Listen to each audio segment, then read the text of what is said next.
I was on hour 68 with no sleep when my eyes finally closed, just for a moment, just long enough for my boss to snap a photo, call HR, and have security escort me out of the building I'd practically lived in for 3 days straight. But here's what nobody expected, including my boss. I had been recording everything, and what those recordings revealed would destroy more than just my career. My name is Marcus, and for 4 years I was a senior systems engineer at Callaway Financial Solutions. It's one of those companies that handles back-end infrastructure for banks and investment firms. Not glamorous, but critical. When our servers go down, people can't access their money, so the pressure was always intense. My boss was a man named Darren Whitfield. On paper, he was the IT director. In reality, he was a paranoid, micromanaging tyrant who built his entire career on taking credit for other people's work while throwing them under the bus when anything went wrong. For years, I kept my head down. I did my job. I was good at it, really good. I'd saved the company from at least 3 major outages that could have cost millions. Did I get recognized? Of course not. Darren presented every solution as his own idea in the executive meetings I was never invited to. But I dealt with it because I had bills to pay and a wedding to save up for. My fiancée Emily and I had been planning our wedding for 2 years. It was scheduled for Saturday, June 15th. I had requested that entire week off 6 months in advance, approved in writing, confirmed twice. Then, 11 days before my wedding, everything fell apart. It started on a Tuesday. One of our major clients, a regional bank with over 200 branches, was migrating to a new system. The migration was supposed to be handled by an outside contractor, but they botched it catastrophically. By Wednesday morning, the entire bank was offline. ATMs frozen, online banking dead, millions of customers locked out of their accounts. Darren called an emergency meeting at 6 a.m. His face was pale, his hands were shaking. I'd never seen him scared before, but this was different. This wasn't just a technical problem. This was a career-ending disaster. For someone, anyway. "Marcus," he said, pointing at me like I was being drafted into a war. "You're leading the recovery team. I don't care what it takes. Fix this." I reminded him that I had approved PTO starting Monday. "Forget that," he snapped. "You think anyone cares about your vacation when a bank is offline? Get your priorities straight." I didn't argue. The client was panicking, and I genuinely wanted to help, so I dove in. What followed was the most brutal stretch of my professional life. We worked through Wednesday night. Thursday morning came and went. I grabbed maybe 2 hours of sleep on a couch in the break room Thursday afternoon before Darren woke me up, furious that I wasn't at my desk. By Friday, I was running on pure adrenaline and caffeine. My team was falling apart. 2 junior engineers called in sick, or maybe they just couldn't take it anymore. I couldn't blame them.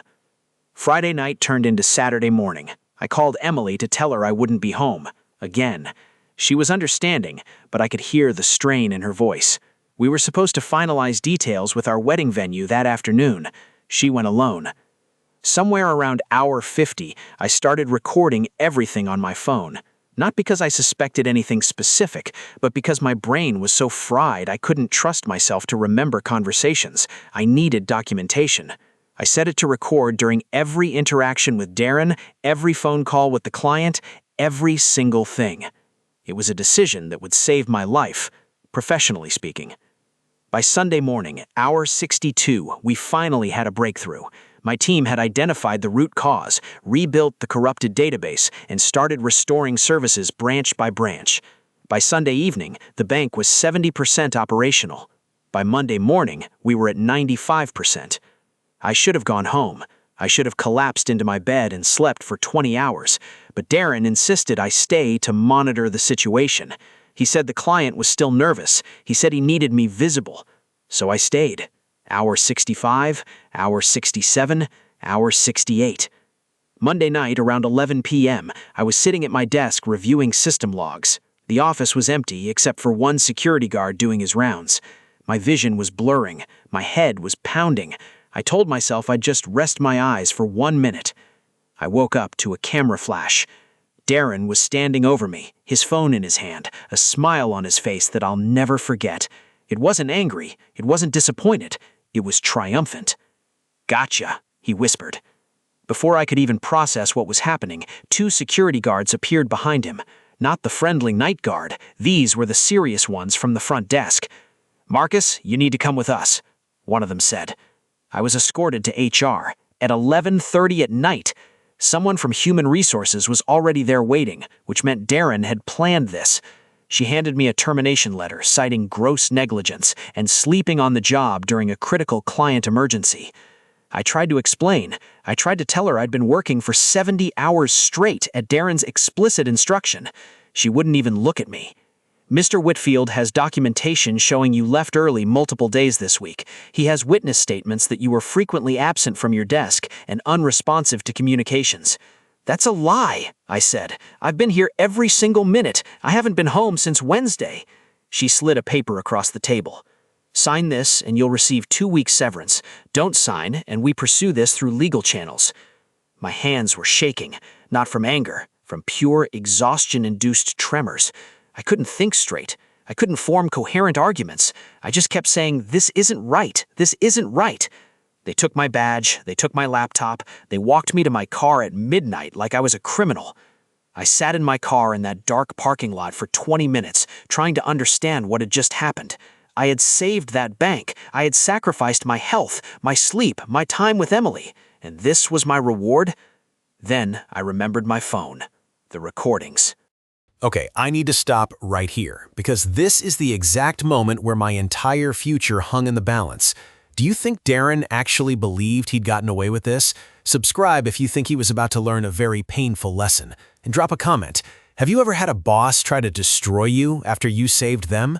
Because what I found on those recordings was worse than I ever imagined. Stay with me. I drove home in a daze. Emily was asleep when I got there, but she woke up when she heard me come in.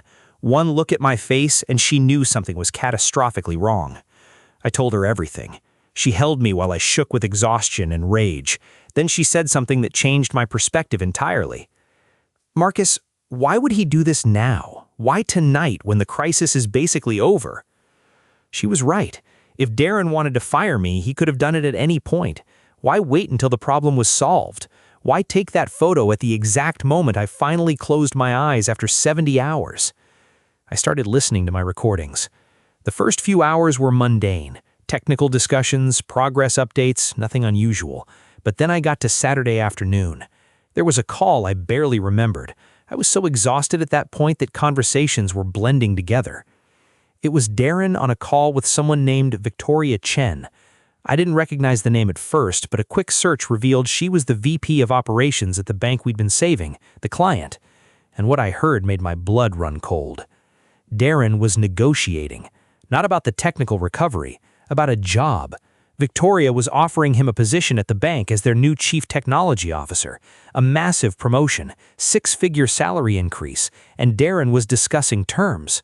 But here's the part that destroyed me. The board is very impressed with how you've handled this crisis. Your personal leadership has been exceptional.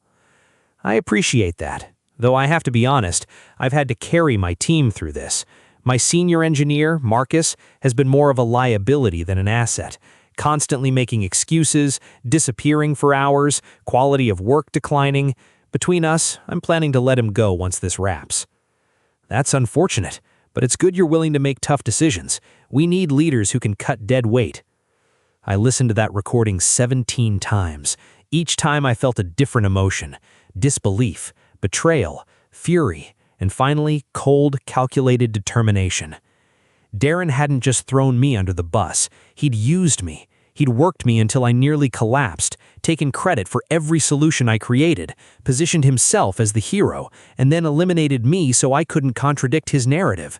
The photo of me sleeping wasn't evidence of negligence, it was his insurance policy. I spent the next 3 days building my case. I compiled all my recordings, over 40 hours of audio.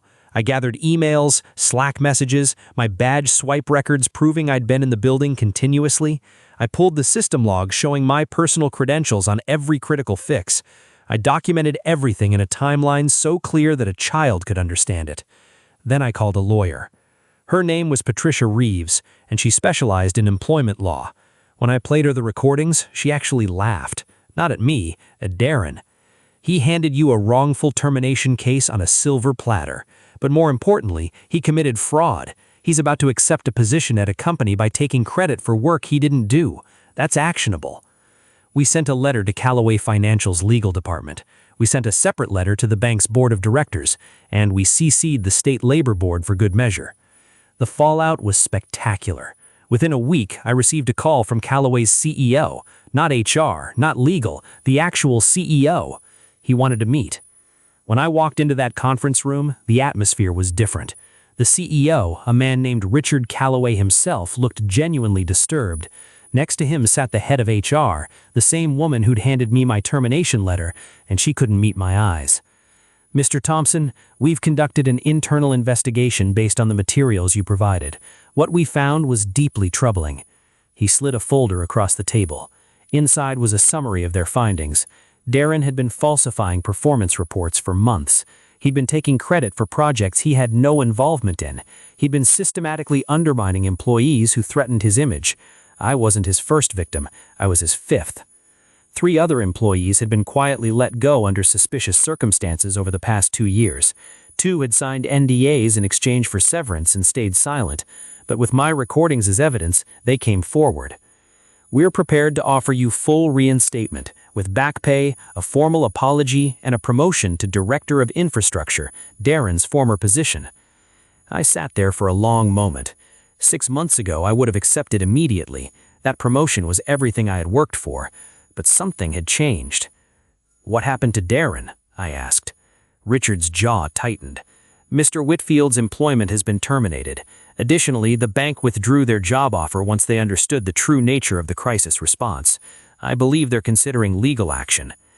I thought about Emily, about our wedding, now just 5 days away, about the 72 hours of my life I sacrificed for a company that was ready to throw me away like garbage. "I appreciate the offer, but I'll need some time to consider it." They were clearly surprised. They expected me to jump at the opportunity, but I wasn't the same person who had walked into that building 72 hours with no sleep. I'd seen behind the curtain. I knew how little loyalty meant in places like this. 2 weeks later, Emily and I got married. It was perfect, intimate, full of people who actually cared about us. And then I made my decision. I accepted a position at a different company, a smaller firm with better values and a leadership team that actually listened to its employees. I took a slight pay cut, but I gained something more valuable: peace of mind. As for Darren, last I heard he was struggling to find work. Word travels fast in our industry, and those recordings had made their way through back channels. Nobody wanted to hire the guy who lied his way to the top and got caught. Sometimes karma needs a little help, and sometimes that help comes from a sleep-deprived engineer with a smartphone and nothing left to lose. If you made it this far, thank you so much for listening to my story. If you've ever dealt with a boss who tried to take your credit or stab you in the back, I see you. Hit that subscribe button so you don't miss the next story. And if you have your own workplace nightmare you want to share, drop it in the comments or send it to us directly. Your story might be featured in an upcoming video. Until next time, take care of yourselves, and remember, always document everything.